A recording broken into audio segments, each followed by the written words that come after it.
Väčšina vražd, čo sa týka ročných období, teda sezonality, sa odohráva v jarných a letných mesiacoch. Na jeseň a v zime je to podstatne menej. Ťažko interpretovať, čo je príčinný faktor. Pravdepodobne nehrá rolu len to samotné počasie, ale aj to, aké aktivity ľudia uprednostňujú v tomto čase. To znamená, v jarných a letných mesiacoch sú častejšie vo večerných hodinách vonku, častejšie chodia na zábavy, na spoločenské stretnutia. By som povedal, že tá sociálna aktivita je podstatne intenzívnejšia a tým vlastne rastie aj riziko nejakého konfliktu, nejakého ubliženia na zdraví. Bolo horúce a sparné leto. V rádiách hrala ABBA a končili sa 70. roky. Vo svete končila doba kvetov a sexuálnej revolúcie, v komunistickom Československu sa trávilo leto oddychovaním v rekreačných centrách. Leto roku 1978 nebolo žiadnou výnimkou ani v Košiciach. Aj tam bolo v znamení kolektívnej zábavy. Ale bolo to aj krvavé leto.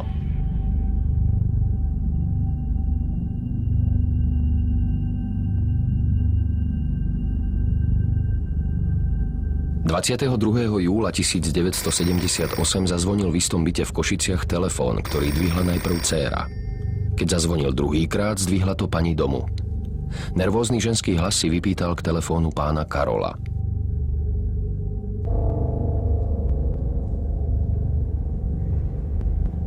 Keď Karol zložil, oznámil manželke, že pred večerom bude musieť ešte zájsť do práce. Podvečer Karol odišiel z domu. Nevrátil sa však ani podvečer, ani v noci. Neprišiel ani ráno. Prestrašená manželka oznámila na polícii, že jej manžel je nezvestný. Pri pátraní sa zistilo, že nebol odvolaný z práce a na pracovisko ani nedošiel. Odvtedy, čo odišiel z domu, ho nik nevidel. Jeho osud sa tragicky preťal s osudom istej mladej ženy. Margita S. mala v tom čase 23 rokov a bola 4 roky vydatá za Jána. Mali spolu 3-ročného syna, ale ich manželstvo nebolo šťastné. Margita, ktorú familiárne oslovovali Gréta, svojho muža pravidelne podvádzala a netajila sa s tým. Bola to atraktívna žena a chcela si užívať aj s inými mužmi.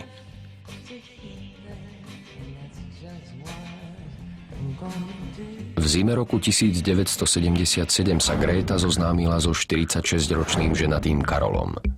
V tom čase pracovala v knihkupectve Sovietská kniha ako brigádnička na 3 mesiace a zháňala si stálu prácu. Do obchodu často chodieval aj Karol, ktorý pracoval oproti v krajskej knižnici. Pri jednej Gretinej návšteve knižnice Karol prisľúbil Gréte, že jej tam zoženie prácu knihovníčky. Gréta sa kvôli tomu so ženatým Karolom začala stýkať a v zime 1977 s ním mala v byte jeho kamarátov niekoľkokrát styk. Keď jej však Karol prácu nevybavil, Gréta sa s ním prestala vídať a vymenila ho za iných milencov.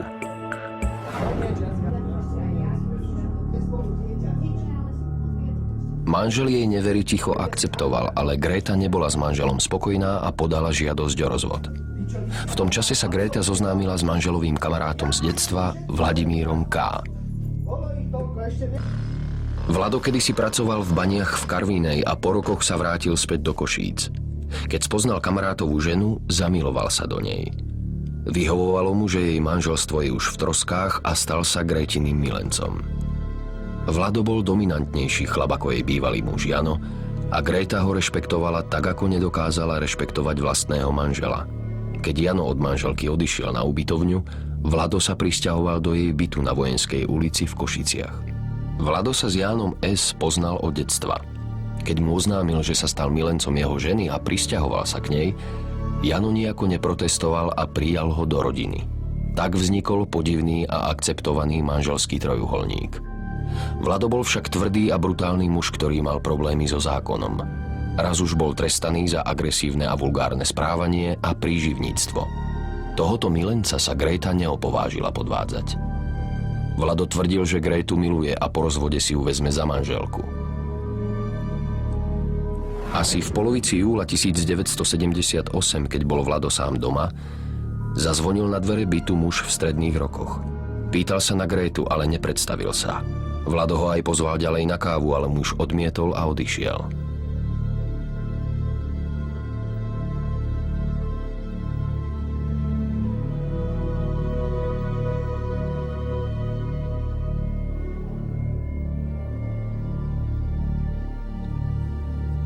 V lete roku 1978 už boli Gréta a Jano v rozvodovom konaní a Vlado bol rozhodnutý Grétu si zobrať za manželku.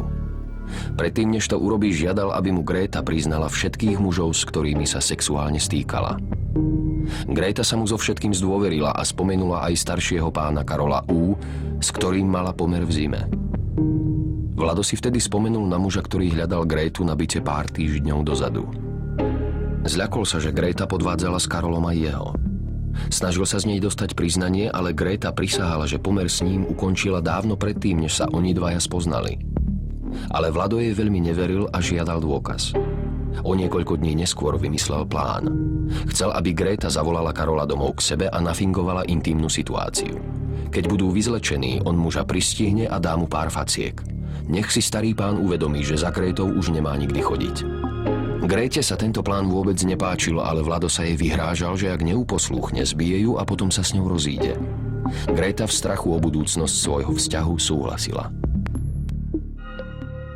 Čo sa týka osobnosti hlavného páchateľa Vlada, tak veľmi pravdepodobne išlo o osobnosť s výraznými antisociálnymi rysmi, teda s výraznou agresivitou, impulzivitou.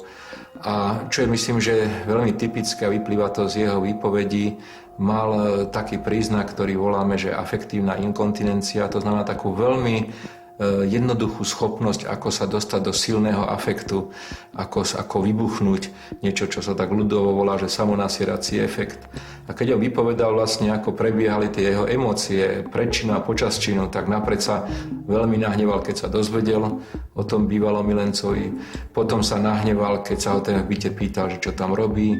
Potom sa nahneval, keď videl, že je starší, ako si myslel. A nakoniec sa aj nahneval, že neodpovedá na jeho otázky tak, ako si on predstavuje.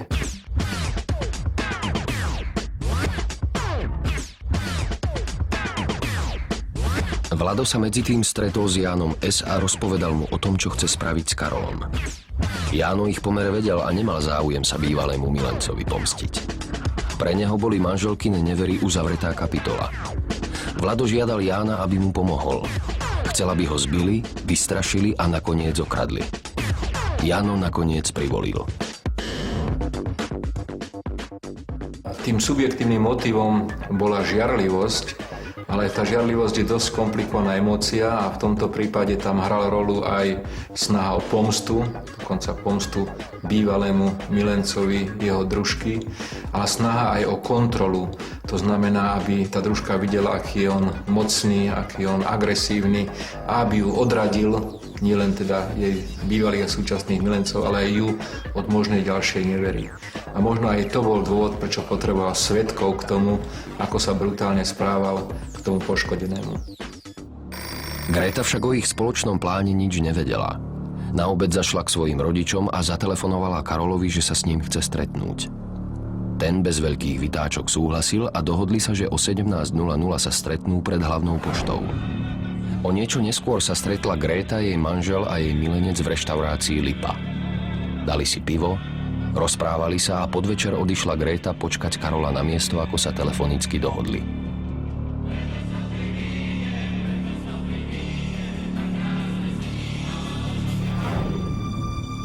Karol doma povedal, že ide do práce a vráti sa za pár hodín.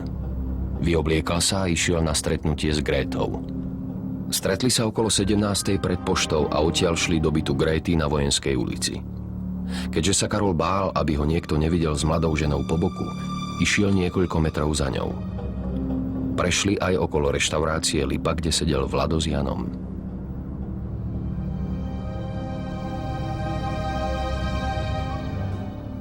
Len čo vošli do bytu, Karol sa začal automaticky vyzliekať a boskávať Grétu.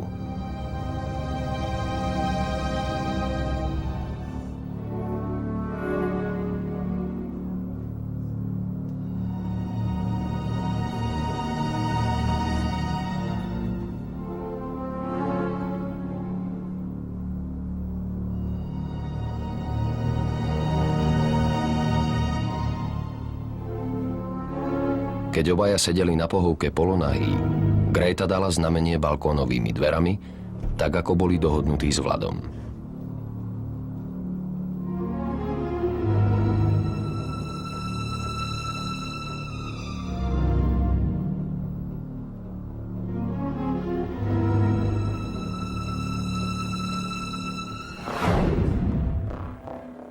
O minútu na to vošli do bytu pomstychtiví muži. Greta a Karol sedeli na pohovke. Jano začal kričať a tváriť sa ako urazený manžel, ktorý pristihol manželku in flagranti. Vylepil Karolovi pár faciek. Vlado zatiaľ vyfackal Grétu. Tá s plačom utekala do kuchyne. Nechápala, čo robí v byte aj jej manžel a prečo on fackuje Karola. Ten sa vôbec nebránil, iba si zakrýval hlavu rukami. Vlado vyštartoval po Karolovi s nečakanou brutalitou. Zasadil mu niekoľko úderov pesťou s takou silou, že jeho hlava za každým pristála na stene, kde zanechala krvavú pečiatku. Vlado nasadil do úderov obrovskú silu a muž v stredných rokoch sa nedokázal agresívnemu mladíkovi ani v najmenšom ubrániť. Jano a Vlado nad ním stáli, kričali a vulgárne mu nadávali. Bili takmer nevládnu obeť asi pol hodiny. Karol prosil, aby ho nechali, že je chorý a nevládze sa brániť. Ale Vlado nemal zľutovanie. Po ďalšom silnom údere Karol omdlel. Jano viac nezasahoval ani sa bitky nezúčastňoval. Iba sa prizeral. Karol ležal v krvi nevládny a dobitý. Už sa nevládal ani postaviť. Tvár mal opuchnutú a zaliatu krvou. Vladovi to však nestačilo. Bezvládneho a dobitého Karola odvliekol do kúpeľne.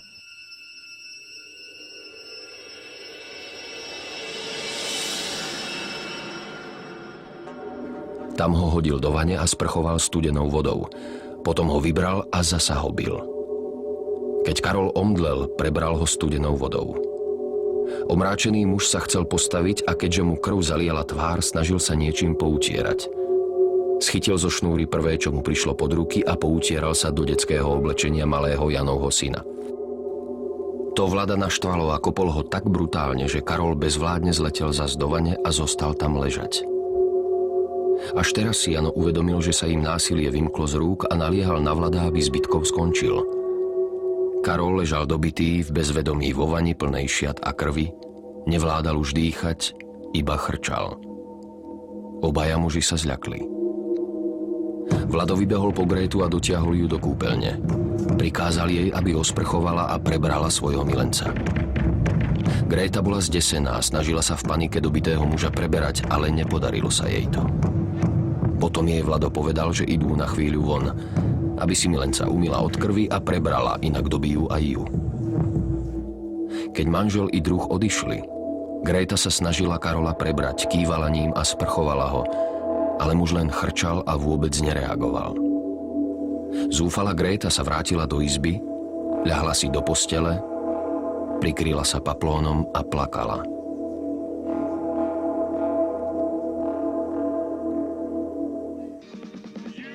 Po chvíli sa obaja muži vrátili späť do bytu. Prikázali Gréte, aby im niečo urobila na jedenie. Vzali si pivo a zapli televízor. Gréta urobila mužom večeru, sadla si k nim do obývačky a všetci traja pozerali nejaký zábavný program. Gréta prosila mužov, aby zavolali lekára, ale Vlado ju zahriakol, aby bola ticho, inak skončí tiež vo vani. To už bol večer. Všetci traja sedeli pri pive a sledovali televízny program. Občas sa išli pozrieť, ako to vyzerá s Karolom. Bol stále chladnejší a bledší. Triasol sa od zimy, tak mu Jano doniesol do kúpeľne elektrický ohrievač. Lekára mu nezavolal, ani ho neobviazal, aby zastavil krvácanie. Už ho viac nebili, iba sa chodili pozerať, či ešte žije.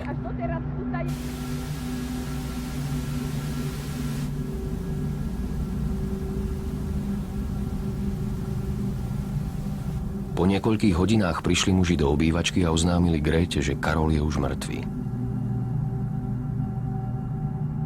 Pokiaľ sa týka brutálnej agresie spáchanej holými rukami, teda bitkou, udieraním, fackaním a kopaním, je to skôr zriedkavejší spôsob, ktorým dochádza k zavraždeniu nejakej obete alebo k jej ublíženiu.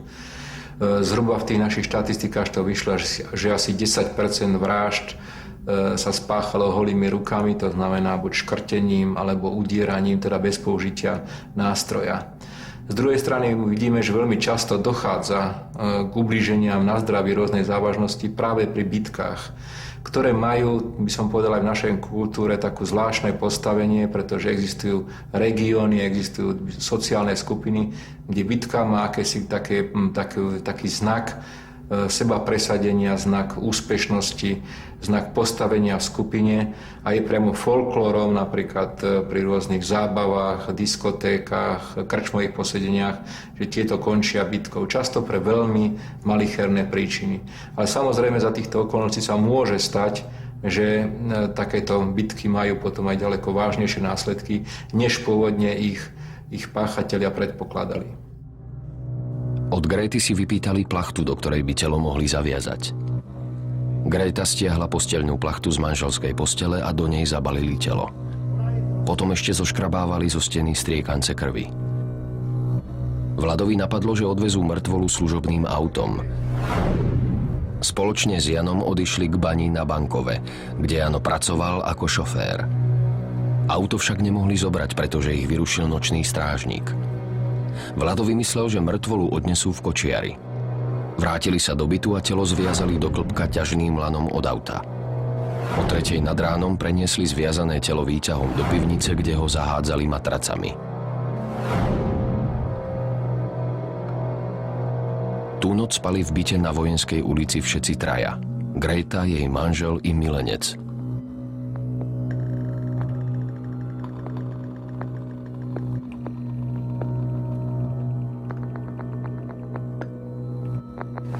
V nedeľu ráno prišla do bytu Grétina matka a doviedla so sebou aj 3-ročného vnuka, ktorý u nej bol na víkend. Večer šla Gréta vypýtať kľúč od kočíkárne a vybrala kočiar, v ktorom vozievala svojho syna. Dobité mŕtve telo doň vložili a v noci vyviezli cez mesto až k bani Bankov. Aby neboli podozriví, vzali so sebou aj Grétu a jej syna. Keď došli k vodnej nádrži, muži zaťažili telo kameňmi a vhodili ho do vody. Kočiarik pohodili do krovia. Vlado zakázal Gréte rozprávať sa o vražde.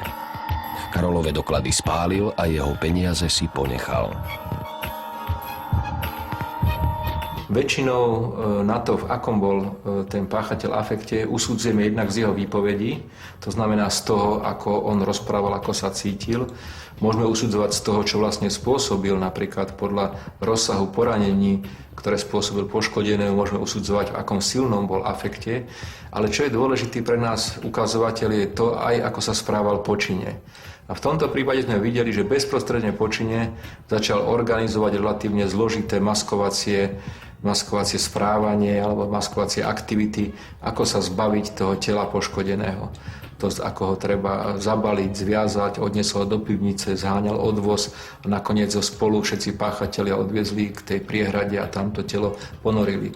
Čiže je veľmi nepravdepodobné, že keby naozaj čin spáchal v nejakom patickom afekte, že by bol schopný takto cieľavedome sa potom tej tela obete zbaviť. Keď sa Karol nevrátil domov ani v nedeľu, jeho manželka volala známym do nemocnice a napokon to oznámila na polícii. Spomenula, že manžela odvolali z práce i to, že ženský hlas v telefóne jej pripadal nervózny. Jeho kamaráti nemali žiadne informácie o tom, kde by sa mohol nachádzať. Vyšetrovanie ukázalo, že z práce nikto Karola nevolal. V knižnici, kde pracoval, ho poznali ako slušného človeka, ktorý nemal žiadne konflikty. S manželkou žil sporiadane. Nenašiel sa žiaden motív, prečo by mu mal niekto ublížiť. Všimli si však, že kedysi za ním chodievala akási mladá žena. Bol to ten ženský hlas v telefóne, čo ho vylákal z domu? Gréta ťarchu tajomstva nevydržala. Keď šla na návštevu k matke do nemocnice, všetko jej porozprávala. Urobila to, lebo si bola istá, že jej matka udá mužov na polícii.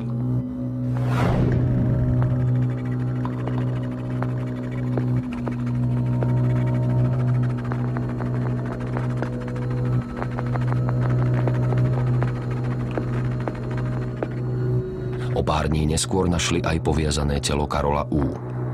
Na jeho tele sa našli tržné rany na obočí, nosnej priehradke a hornej pere, trieštivé zlomeniny nosových a lícnych kostí s vylomením hornej čeľuste, masívne krvné podliatiny na tvári, krku, slabinách ramene a zlomeniny rebier na pravej strane.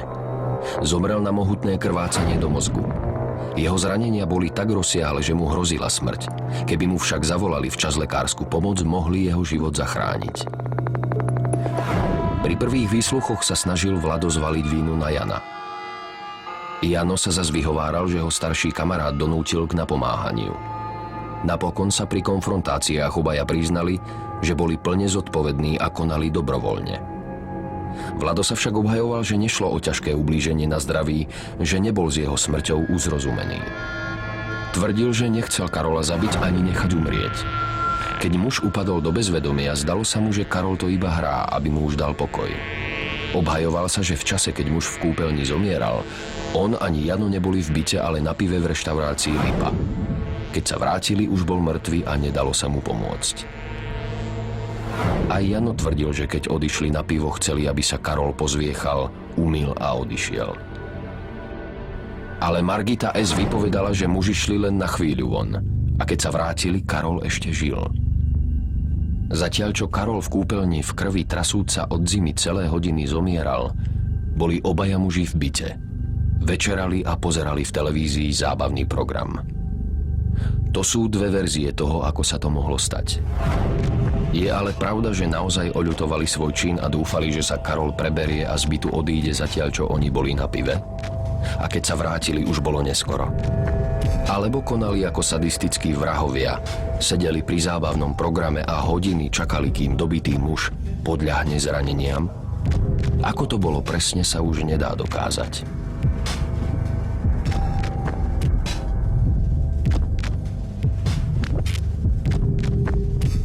Po vynesení rozsudku 12 rokov pre Vlada a 2,5 roka za nadržiavanie pre Jana sa obaja odvolali.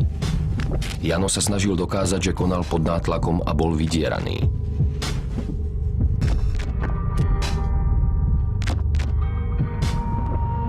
Vlado tvrdil, že v žiadnom prípade nebil Karola brutálne, že intenzitu svojich úderov dobre ovládal a keď upadol do bezvedomia a silno krvácal, sám bol prekvapený.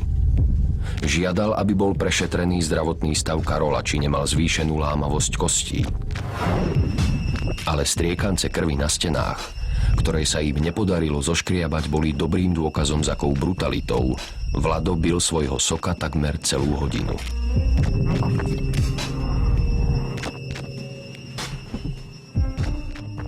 Vlado bol nakoniec odsúdený za trestný čin ublíženia na zdraví so smrteľným následkom, nie za vraždu. To znamená, že súd akceptoval jeho tvrdenie, že nemal úmysel usmrtiť poškodeného, že mu chcel len ublížiť alebo že ho chcel len vystrašiť. Samozrejme, toto rozlíšenie je v kompetencii súdu. Tak ako v americkej justícii existuje rozhodnutie poroty, či išlo o vraždu alebo o zabitie, tak v našom zákonodárstve rozhoduje súd o tom, či išlo o vraždu alebo o ublíženie na zdraví so smrteľným následkom. A pri vražde je podmienka, aby páchateľ si musel byť vedomý svojho konania, ale aj následkov, ktorých svojím konaním spôsobí. V tomto prípade je isté to, že v to krvavé leto zaúradovala vášeň, žiarlivosť a brutalita. Kým sa 22. júla dovolenkujúci pracovníci spokojne oddávali prázdninovým radovánkam, nedaleko centra Košíc v malom byte sa diala pomsta, ktorá za sebou zanechala niekoľko viditeľných stôp. Zatiaľ, čo sa Karol chystal na vášnivý večer s mladou milenkou, čakala ho neľútostná a sadistická poprava, ktorá navždy tragicky spojila osudy podivuhodného manželského štvoruholníka. V jednej chvíli mala Margita zvaná Gréta 3 mužov, ktorí ju milovali. Bývalého manžela a 2 milencov. Osud je však vratký a v ten tragický deň stratila naraz všetkých 3. Zostali jej iba výčitky svedomia a samota.